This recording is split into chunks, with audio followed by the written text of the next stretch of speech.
want to welcome you guys to another episode of The Random Run.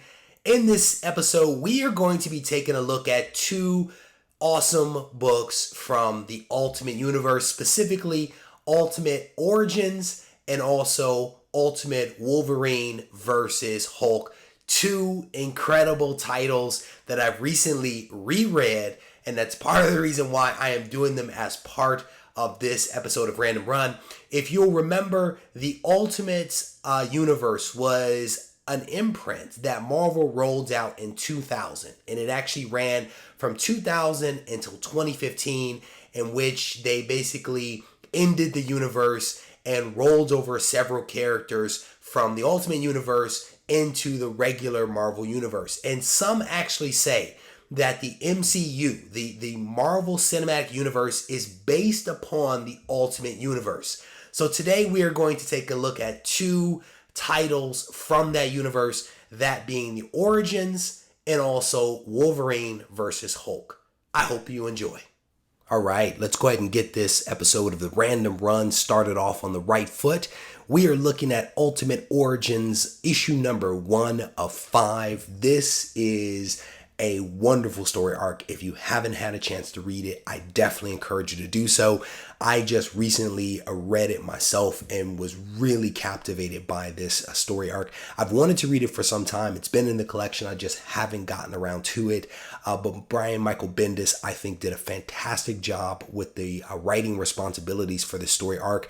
And Butch Juice actually did a pretty good job, or is it Jackson Juice or Butch Juice? I'm not quite sure. Fantastic job with the artwork on several of the covers. So here is number 1 featuring Wolverine.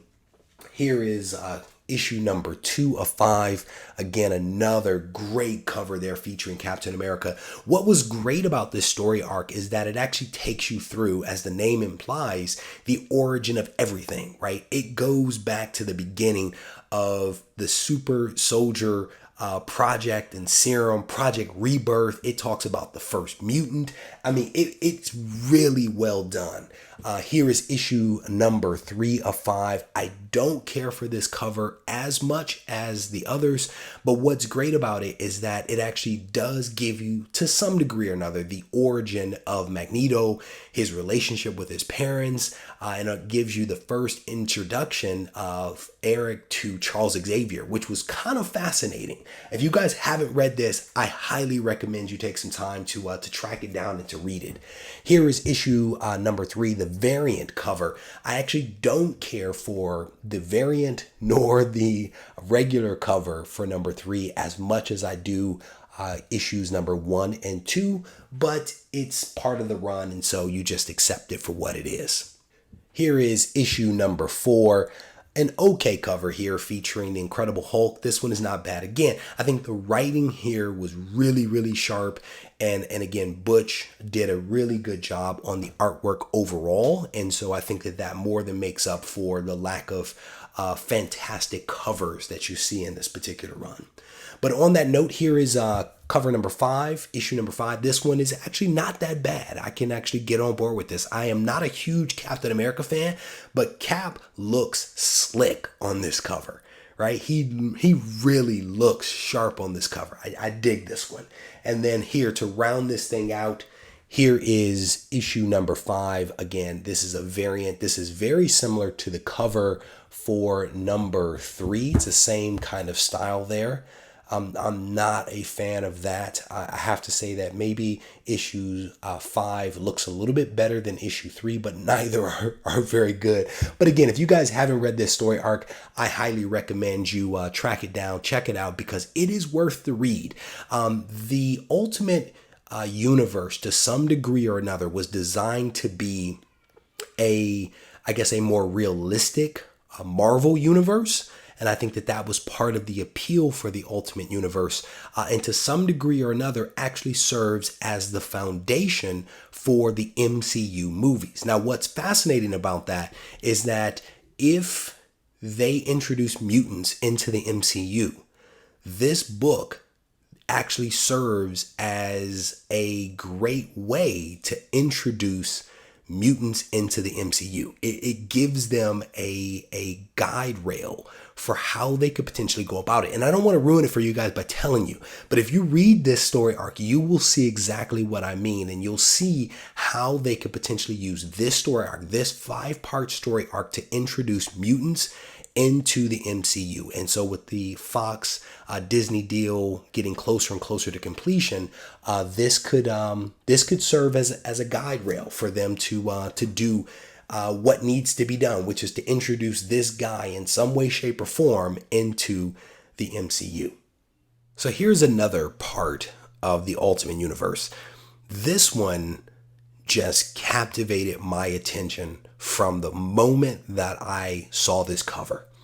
And the book starts off, the pace of this book is just incredible, and how the writer tells the story is just fantastic.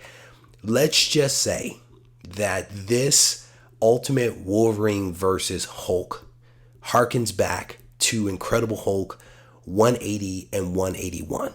This takes us back to the classic face-off between Beast and Beast. Beast and bigger Beast, right? This is a fantastic story arc. And this particular book, issue number 1, actually starts off with Hulk ripping Wolverine in half and then throwing his lower body parts 2 miles away up a mountain, and then threatening to consume his lower body parts, one of his legs, to prevent Wolverine from reconnecting his legs and then coming after Hulk. If that's any indication how good this is, I'm telling you guys, you have to read this. There was issue number 1. Here is the issue number 1.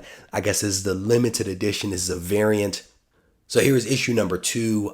This entire story arc is just full of just madness, right? You have Nick Fury, who sends Logan after Hulk.